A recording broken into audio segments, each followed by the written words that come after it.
Amber Nash, you are the wonderful voice of Pam Poovey on Archer, which I just love that name also. I think that's so great. I'm wondering, how did you connect with Adam Reed? How did you and Adam Reed come to connect? Because you've been in a couple other projects of his before Archer. Yeah, a great question. So when they were making a show for Adult Swim back in the day, they were making a show called C-Lab 2021. And then after that, they made a show called Frisky Dingo. They were working out of Atlanta in a little house in East Atlanta. And it was just like 5 sweaty, stinky nerds making cartoons in East Atlanta.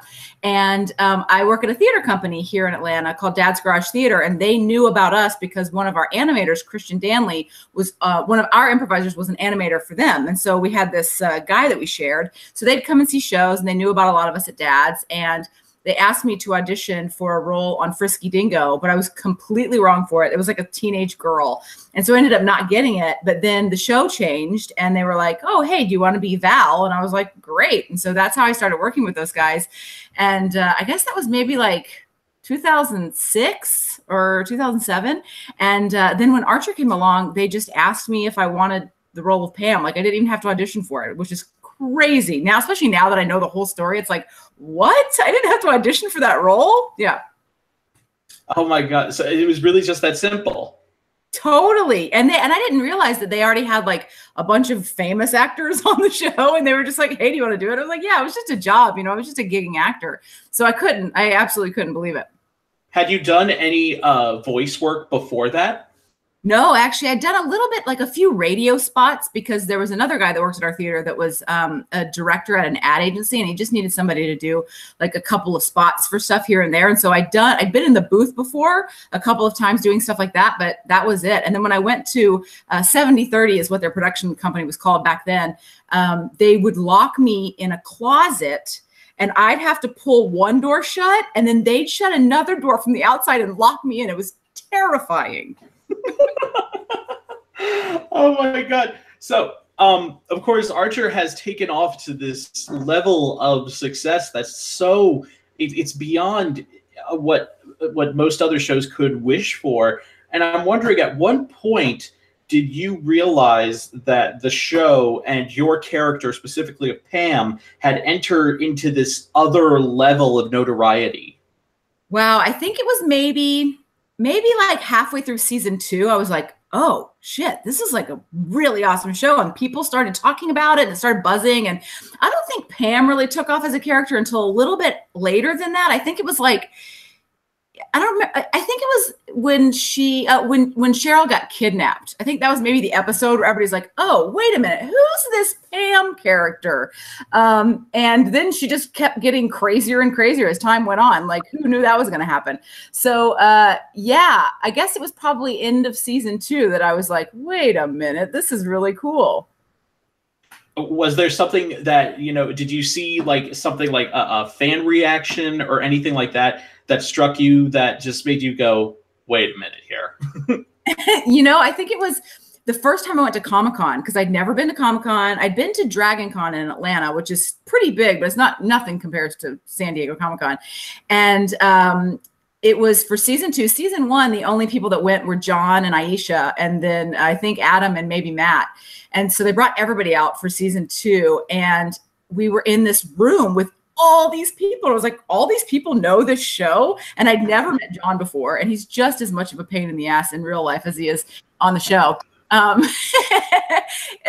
I think it was then that people were in Pam cosplay. It was mind-blowing. I just think that's hilarious.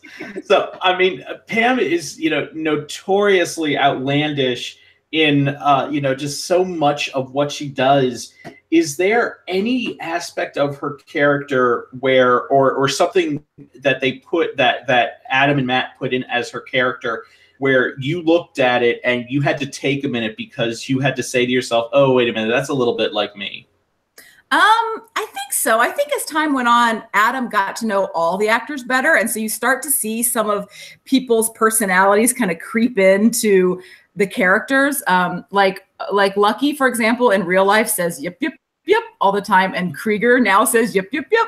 And so for me, Pam's such a like badass character. I couldn't possibly even begin to imagine that I was as cool as Pam was. But I think, I've always been kind of one of the guys, and I grew up in a theater company with a bunch of dudes. I had like 100 older brothers. And so I think maybe some of that. I also have a terrible mouth, like a really dirty mouth, my poor mother. So maybe some of that kind of started to creep in. And, there are so many great lines that Pam has had over the years. What are some of your favorites that have been written for Pam that you've gotten to say over the years of the show? There's the classic, like, holy shit, Snacks is so great. I love Sploosh. It's so funny.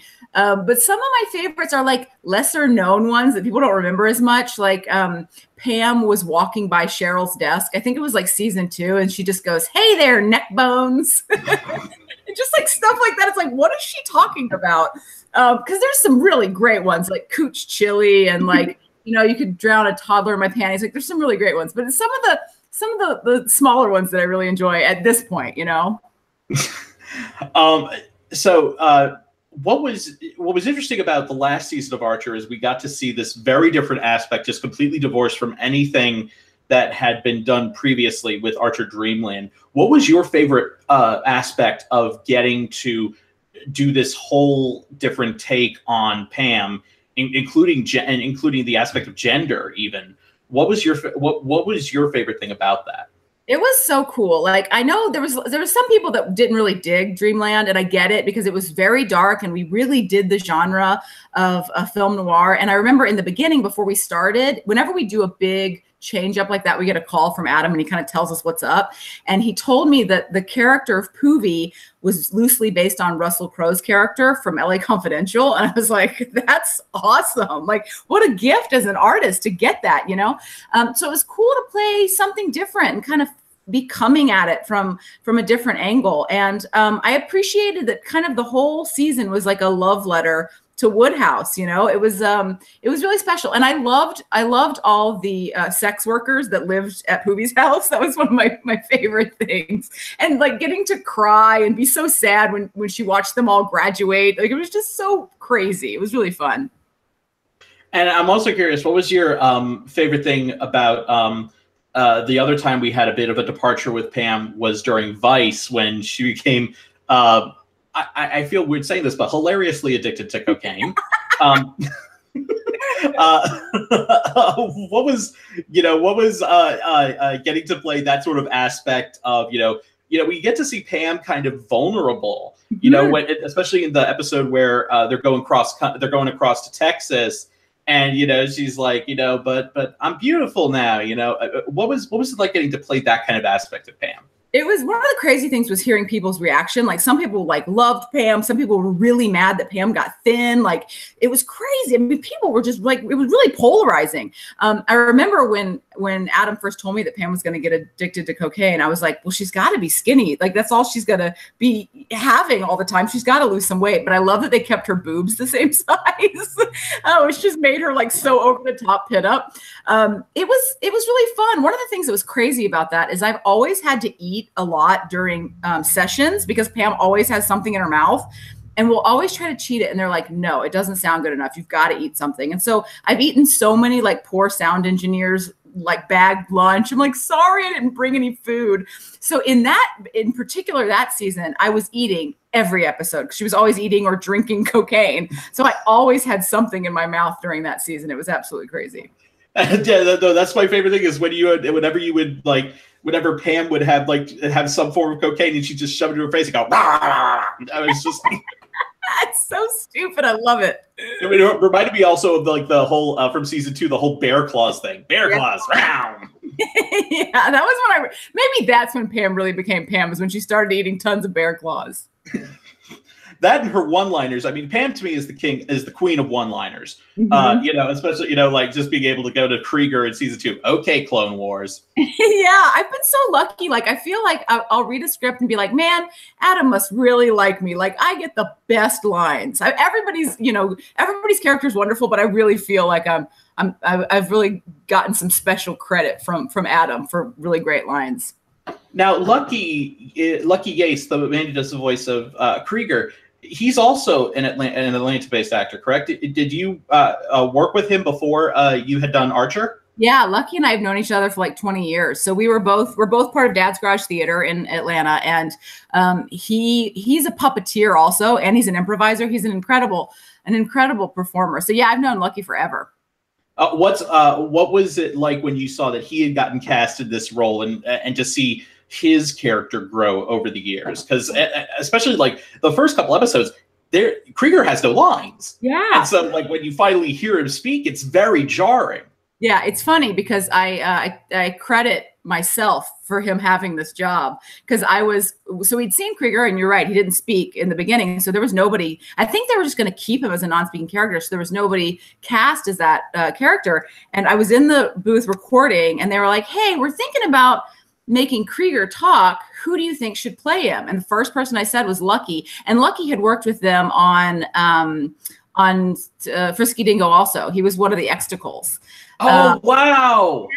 Yeah. I never realized that. Oh my God, that's so cool. So they knew him, and they were like, "Oh yeah, that's a great idea." So I'm like, dude, whenever he gives me a hard time, I'm like, you better still be thanking me for this role on Archer. What was, and I just blanked on, damn it. It'll come back to you. Yeah, it will. But I mean, what was your history like? What was it like when you first met Lucky? Because he always seemed like such an interesting person in real life. What was it like when you first met him? Because I'm always interested in those types of Genesis That's stories. a great question, because it's a great story. So I was like 19 years old. I was like a sophomore in college, and some of my friends, I'd started taking an improv class, and some of my friends were doing sketches in a sketch show at Dad's Garage. And they're like, "Come do these sketches with us, and you'll just do 3 sketches a night in the show." And so I'd never even been to the theater before. I walked in the backstage and then basically walked out on stage and did some sketches. And when we were in the green room, there was this puppet that was just like so cool looking. And I picked it up and I was screwing around with it. And Lucky walks in and he was like, "Hey, put that down. What are you doing?" And I was like, oh shit, I don't know who this guy is, but he's pissed off at me. So I put it down, and then he left. And then like 30 minutes later, I picked it back up again, and he walked in and was like, "I told you to put that thing down. What the hell?" And I was like, oh my God, this guy is going to beat me up. So that was my first interaction with Lucky. I was like, he hates me. And I had like green hair and like a nose piercing. Like I was a total asshole when I was 19. And then I just kept sticking around Dad's Garage, and he'd been there for a few years. And we eventually became buddies over time. And they had already, I'm guessing when you recommended him for the voice of that, they had already designed the character of Krieger, which looks a lot like Lucky. Yeah. I mean, what was his reaction when he saw when you brought him in there and then he saw what that character looked like? Yeah, it's so crazy. I feel like that happens with a lot of the characters. You know, like Aisha and Lana, and I think they designed the character before they had Aisha too. So Lucky was pretty surprised. And the funny thing is Krieger is based on a friend of Matt and Adam's. Actually, his name is Dr. Krieger, and he looks like Dr. Krieger.